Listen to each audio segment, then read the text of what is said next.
terminen por Sí, favor. siempre está. Y los que están queriendo dormirse, vamos a hablarles sobre la U y la alianza y probablemente se van a despertar. Y otros Sí, un poco tristes. salí hace 3 horas. Lo cierto es que A mí me lo dijeron. el examen físico neurológico es importante, definitivamente, y sobre todo tiene que tener un orden, ¿no? Porque lamentablemente de la neurología se estudia poco, se lee poco y se entiende poco. Por eso es que terminamos primero, empezamos con anatomía, o sea, anatomía neurológica como neuroanatomía, neurofisiología.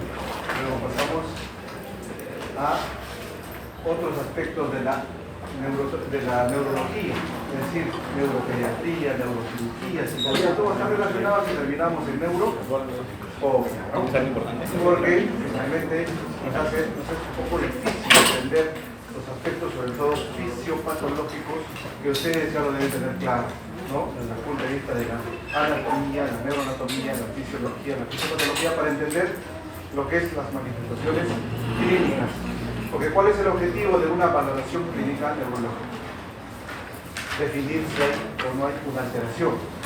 Y si es que hay una alteración, ¿qué tipo de alteración es? Motora, sensitiva, ¿no? De pares craneales, estado de conciencia, de coordinación, de equilibrio, de reflejos, de todo lo que se está desarrollando, y finalmente nosotros poder identificar qué cosa, la etiología, la causa, para poder hacer un adecuado tratamiento y ojalá podamos evitar qué cosa, una situación compleja desde el punto de vista de secuela, ¿no? Lamentablemente las enfermedades neurológicas en buena parte tienen unas secuelas que pueden ser irreversibles.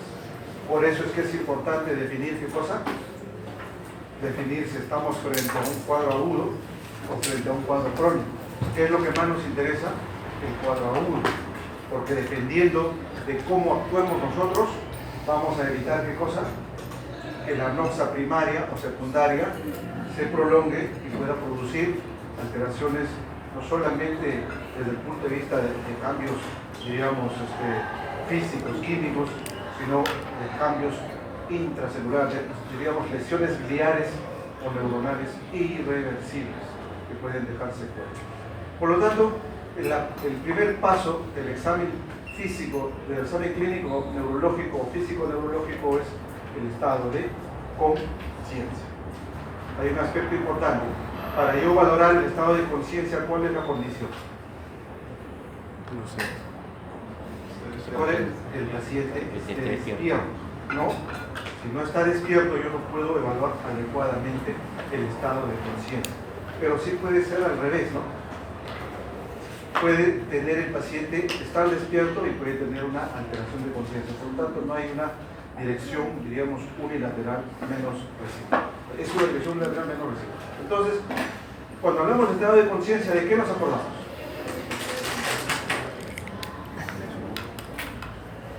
¿De qué nos acordamos cuando hablamos de estado de conciencia? Básicamente, no, cuando hablamos de estado de conciencia, estamos hablando de cómo nosotros nos relacionamos con qué? Con el ambiente. Con el medio externo, pero también con mi medio interno. Entonces, el estado de conciencia es la capacidad que tengo yo de relacionarme con mi medio externo y con mi medio interno. ¿Cómo me relaciono con el medio externo, por ejemplo? Dependiendo del estímulo, ¿no? Un estímulo puede ser la bulla, la luz, el olor, ¿no? ¿Y cómo me relaciono con mi medio interno? ¿Cómo sé que estoy adecuadamente desde el punto de vista del estado de conciencia de mi relación con mi medio interno? Por ejemplo, ¿no? Puede ser la posición. Bueno, sé que estoy parado, no estoy echado, no estoy dando la vuelta, estoy caminando, estoy moviendo el brazo. O sea, hay situaciones que me dicen que mi medio interno está adecuadamente. No estamos hablando del medio interno desde el punto de vista de homeostasis, pero que también podría ser importante y es controlado desde el punto de vista neuroendocrino, ¿no? Nosotros sabemos, nuestro medio interno nos está informando de cosas, de cómo está nuestro sodio, de cómo está nuestro potasio, si se alteró o no se alteró, el pH y todas las cosas que nosotros vemos ya desde el punto de vista de la Pero lo que quiero que pongan un poquito de atención es desde el punto de vista del estado de conciencia y su compromiso en situaciones de eventos agudos. Porque muchos de ustedes lo primero que van a hacer es ir ¿a dónde? A la emergencia, ¿no? Y en la emergencia nosotros tenemos que tener la capacidad de definir si mi paciente tiene una alteración de la conciencia en una situación aguda que puede comprometer la vida. Y hay muchos factores, ¿no? Muchos factores que pueden condicionar alteración de conciencia. Por ejemplo, la más frecuente, ¿cuál es? La más frecuente es la traumática, desde el punto de vista de afección de conciencia agudo. Pero pueden ser metabólicas, pueden ser endocrinas, pueden ser farmacológicas, pueden ser hidroelectrolíticas, pueden ser vasculares, pueden ser tumorales, tóxicas, en fin, todo lo que ustedes se pueden imaginar va a condicionar ¿qué cosa? Alteraciones del estado de conciencia, ¿no? Alteraciones, ¿en qué niveles? A ver, lo que se están riendo y están felices porque ha ganado la alianza, ¿en qué niveles se compromete el estado de conciencia?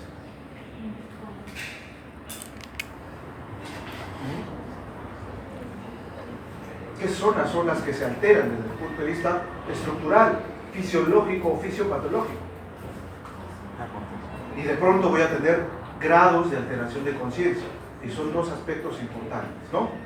Uno es el sistema reticular activador ascendente. ¿Se acuerdan del sistema reticular activador?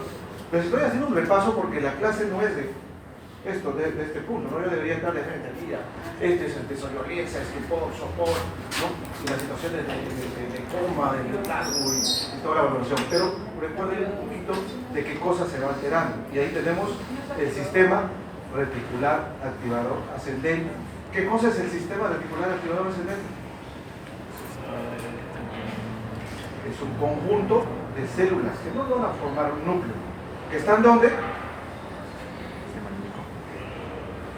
¿Dónde están ubicadas esas células que son parte del sistema reticular activador ascendente? Alguien me dirá, pues está en la corteza, ¿no? Otro me dirá, está en el tronco. Otro me dirá, está en el tálamo, ¿no? Otro me dirá, está en el diencéfalo. Quizás alguien viene y me dice, no, pero está en la médula también, ¿no? Son células que están localizadas, pero que son haces que se van a formar a través de una comunicación. ¿De qué? ¿Cómo se comunican? ¿Cómo llevan la información? A través de sustancias químicas. ¿Cuáles son esas sustancias? Los famosos neurotransmisores. Y ahí tenemos, ¿no? Los neurotransmisores dopaminérgicos. ¿Qué más?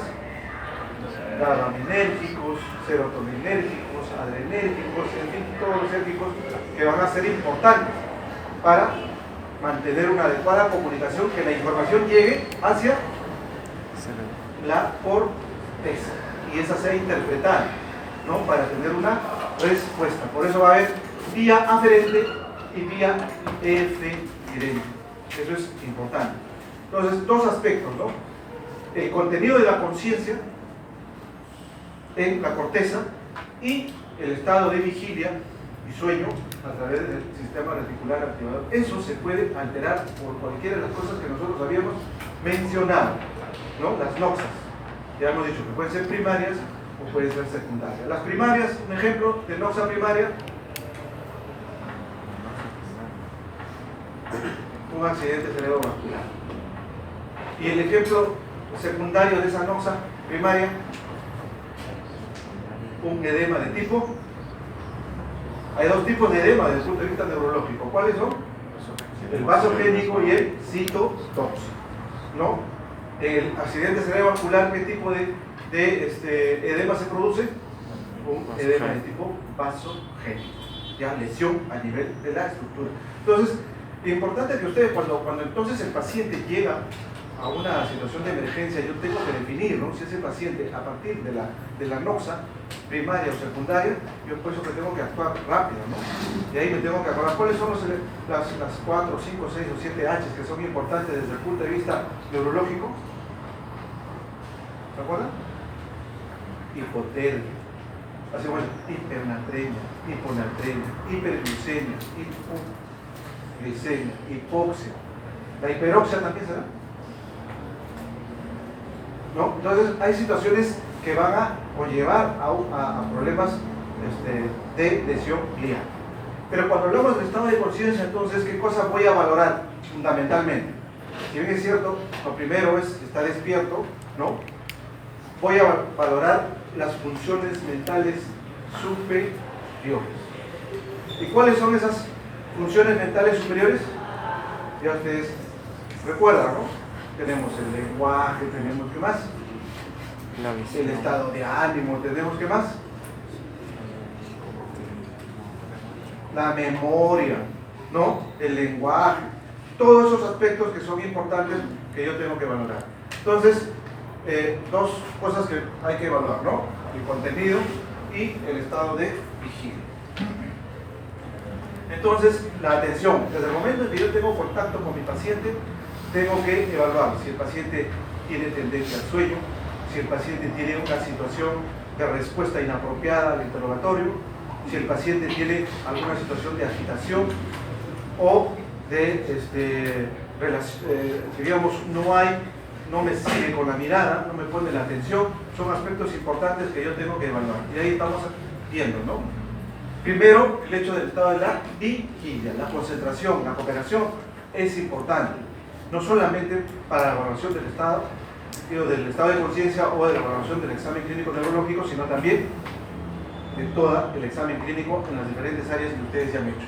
Entonces, la atención es un aspecto importante que yo tengo que tener en cuenta. El estado de ánimo puedo encontrar en cualquiera de estas valoraciones, ¿no? El paciente puede estar eufórico, ¿no? El delirio, ¿se acuerdan qué cosa es el delirio? Como alucinación. Un estado de agitación, ¿no? Aguda de la conciencia, que puede manifestarse por una cuestión activa o una situación hipoactiva. Es parte de un cuadro que nosotros conocemos como síndrome confusional, que puede darse, como ya hemos repetido, por varias causas. Entonces, en el estado de ánimo, la situación irritable es importante, ¿no? Por ejemplo, en los pacientes con encefalopatía, ¿no? Ustedes han hecho ya gastro, y en gastro se ve un cuadro clínico que se llama encefalopatía hepática, en la cual, ¿qué cosa es la encefalopatía hepática? La encefalopatía hepática es una alteración del estado de conciencia. En este caso, porque hay sustancias que se producen y que se parecen ¿a qué? A los benzodiazepínicos, ¿no? Y que pueden condicionar depresión o alteración del estado de conciencia, ¿ya? O por ejemplo, los pacientes que están en una situación no solamente desde el punto de vista del estado de conciencia, sino también desde el punto de vista de respuesta, ¿no? de respuesta emotiva ante un estímulo vigoroso, cual por ejemplo estamos hablando de la ansiedad. Muy bien, valoro también la memoria, y para eso estrategias, ¿no? Memoria reciente, memoria inmediata, antigua, dependiendo de cómo voy conversando con mi paciente, ¿no? Hechos que me pueden orientar si es que hay o no algún trastorno desde el punto de vista cognitivo. Por eso está la inmediata, en corto tiempo, la reciente, un poco mayor. Y a veces hay que preguntarle, solo el hecho de preguntarle su nombre, dónde está, ¿no? O algunos qué tomó de desayuno, o recuerdos mucho más anteriores, ¿no? ¿Sí? Por decir antecedentes de alguna patología, en fin, nosotros podemos ir conversando con el paciente para valorar lo que es la memoria, que se puede alterar por diferentes razones.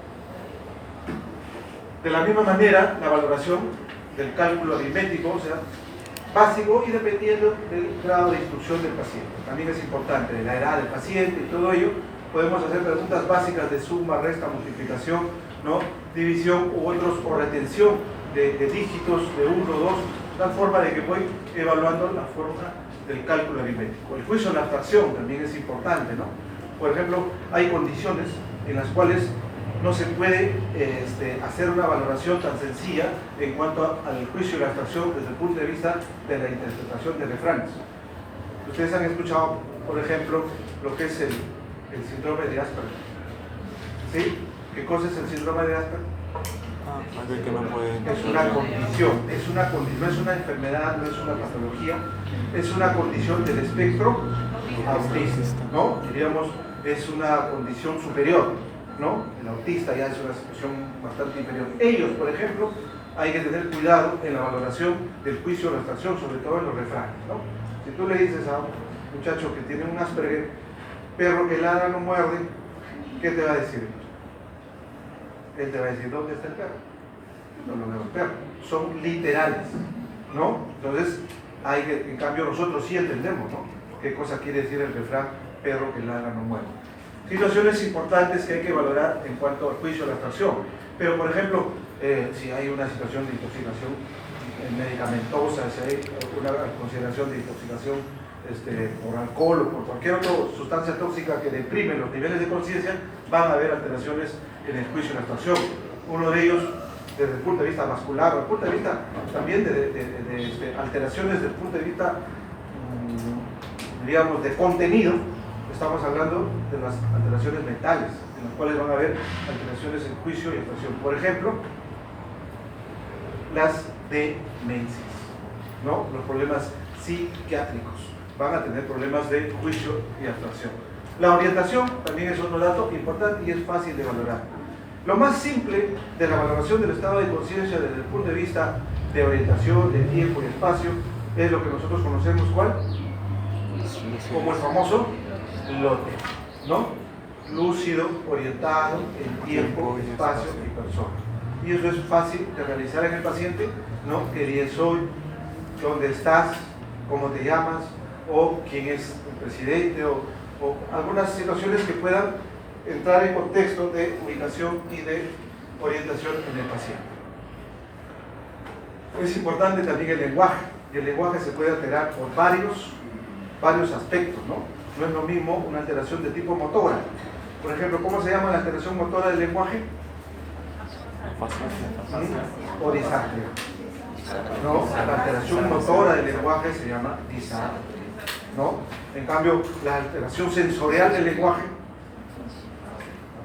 se llama afasia, ¿no? Entonces hay situaciones por las cuales yo tengo que interpretar, pero el lenguaje es importante en cuanto a su comprensión, en cuanto a su expresión, en cuanto a su articulación, porque son elementos importantes que me van a dar. Si es que hay orden, ¿no? O sea, es coherente en cuanto a las preguntas que yo le hago, o no hay un orden, es incoherente, confuso, ¿no? O simplemente a veces emiten sonidos, quejidos, o simplemente no emiten nada, ¿no? Por eso ya después hay escalas o medidas de valoración del estado de conciencia, ¿no? La comprensión es otro aspecto importante, si comprende o no. Cuando hay una afasia, por ejemplo, desde el punto de vista afasia sensitiva, el paciente no entiende lo que tú le preguntas, ¿no?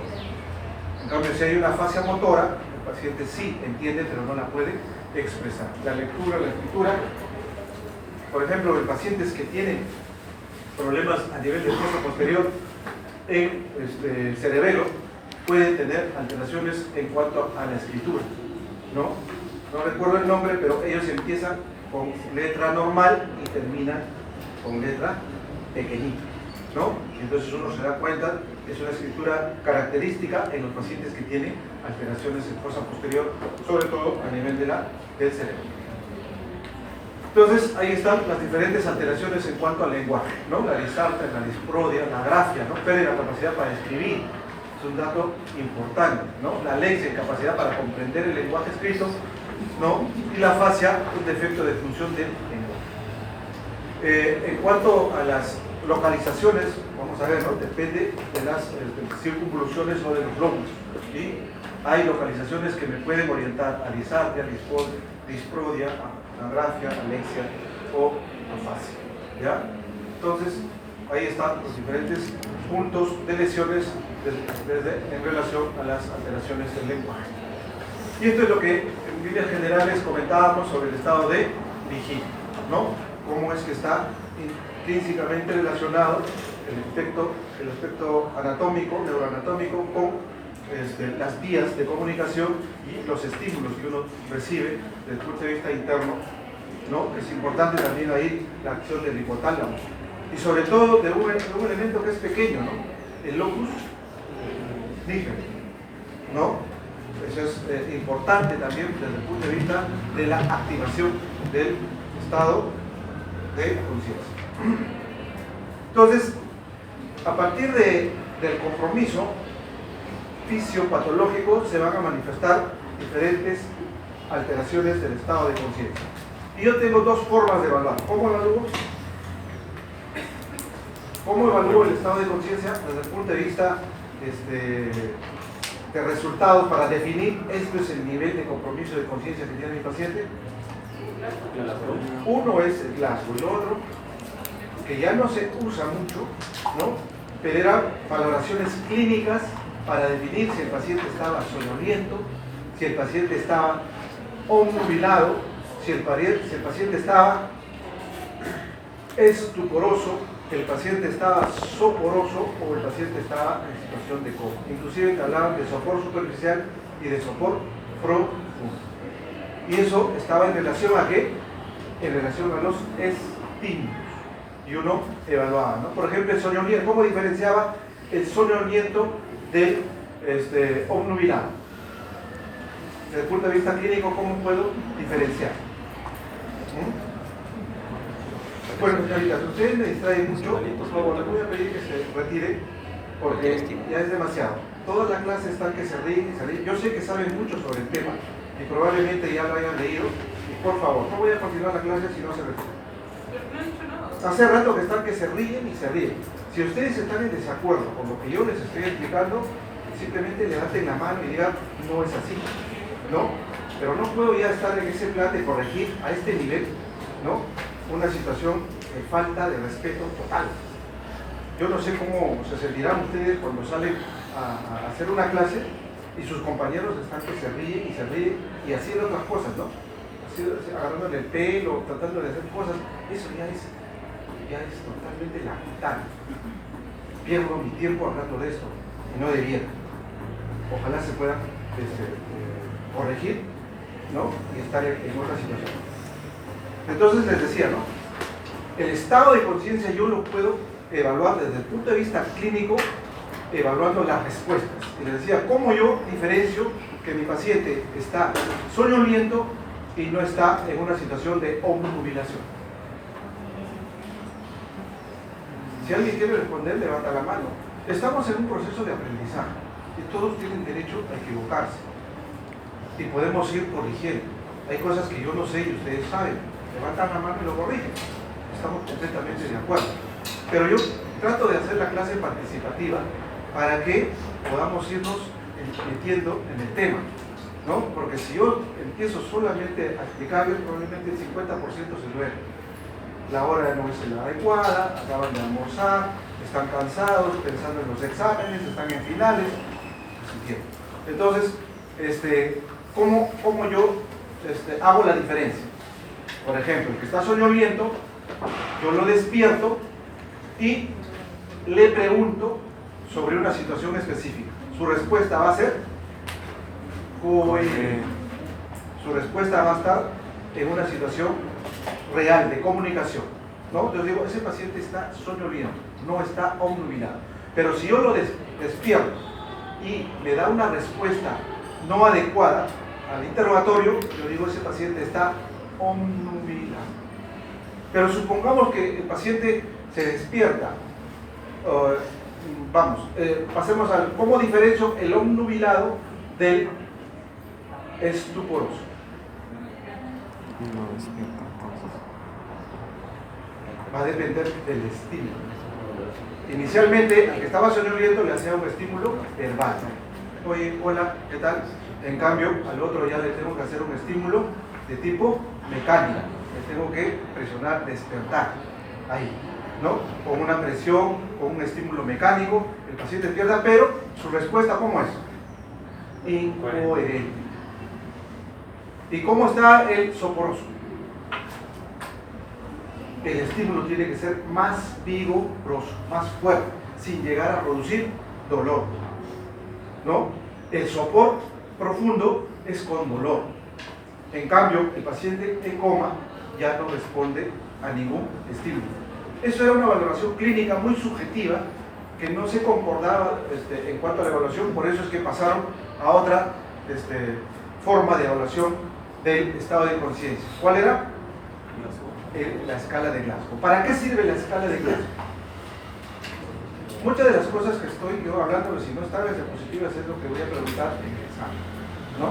Entonces, ¿para qué sirve la escala de Glasgow? Para dos cosas importantes, diríamos hasta tres. La primera será para valorar el estado de conciencia. La segunda, para el pronóstico del paciente. A menor escala, peor pronóstico. Y la tercera, ¿para qué? Para una valoración del estado de ventilación o respiración o manejo de la vía ¿ya? Esos son datos importantes. La escala de Glasgow se creó no para valorar estado de trastorno de conciencia en pacientes cualquiera. Se creó básicamente para valorar en pacientes que tenían, ¿qué cosa? Traumatismo encefalocraneano. Pero después se extrapoló y empezaron a usarse ya en todo tipo de... Pero tiene sus limitaciones, ¿no? ¿Cuáles serían las limitaciones para aplicar una escala de Glasgow? Cuando está intubado el paciente. Cuando está intubado el paciente, cuando está bajo los efectos de un medicamento, ¿no? Cuando el paciente no puede articular palabras, ¿no? Hay una serie de aspectos. Entonces, hablábamos de somnolencia, ¿no? Disminución de atención, pensamiento confuso. Esto es en cuanto a la obnubilación. Puede haber inclusive eventos de irritabilidad e hiperexcitabilidad. El delirio, les decía, es otro aspecto de alteración de conciencia en la cual, ¿qué cosa va a haber? Situaciones de incremento de la somnolencia, es decir, si es delirio hipoactivo. Pero si es delirio hiperactivo, la situación va a ser de agitación psicomotriz. El ejemplo típico del delirio, ¿cuál era? ¿Alguna vez escucharon? El delirio tremens. ¿En qué pacientes se daba? En pacientes en los cuales se le hacía abstinencia en el alcoholismo. Los pacientes hacían cuadros de delirio agudo, ¿no? Entonces había agitación psicomotriz, hiperexcitabilidad, aumento de la presión, diaforesis. Era todo un cuadro clínico aparatoso, ¿no? Pero hay situaciones de desorientación, percepciones erróneas de estímulos sensoriales. Esa es una característica del delirio. Las alucinaciones, ¿no? O sea, cambios desde el punto de vista cognitivo. El estupor, somnolencia profunda, el sujeto solo puede despertarse con estímulos vigorosos y repetidos. Si el estímulo cesa, el sujeto recae nuevamente en una situación de somnolencia, ¿no? El coma. ¿Cuándo hablo yo de coma? Hay dos aspectos importantes, ¿no? Cuando yo encuentro ciertas características de la valoración clínica, pero en un determinado tiempo. Porque pueden haber trastornos del sensorio que me vayan a confundir y hacerme pensar que es un coma. Un ejemplo. ¿Qué alteración del sensorio puede comportarse en un corto tiempo como si fuera coma? El 5, ¿no? El 5. El paciente súbitamente pierde la conciencia y la postura y yo hago la valoración y no encuentro respuestas. Y entonces puedo decir que el paciente está en coma. No, el tiempo. Por eso es que hay que esperar en promedio 1 hora. Si después de 1 hora yo hago la valoración y no encuentro respuesta, ¿no?, del estado de conciencia y a todos los estímulos, incluyendo al dolor, entonces digo, y una condición importante, ¿cuál es la otra condición? O sea, hay alteración de conciencia. ¿Y cuál es la otra condición en el estado de coma que lo diferencia, por ejemplo, del estado vegetativo? El estado de vigilia, o sea, estar despierto, ¿no? Más que nada despierto, o sea, los ojos abiertos. ¿En el coma estará con los ojos abiertos? No. En el coma no hay ojos abiertos. En cambio, en el estado vegetativo sí puede haber ojos abiertos, inclusive en el estado de conciencia mínima, que ya después vamos a comentar. Entonces, en el coma, importante es el tiempo y un porcentaje de pacientes pueden recuperar, pueden salir de ese estado transitorio de trastorno de coma, pero otros pueden quedar ya con una situación mucho más compleja. Y ahí estamos hablando de coma persistente o de coma permanente.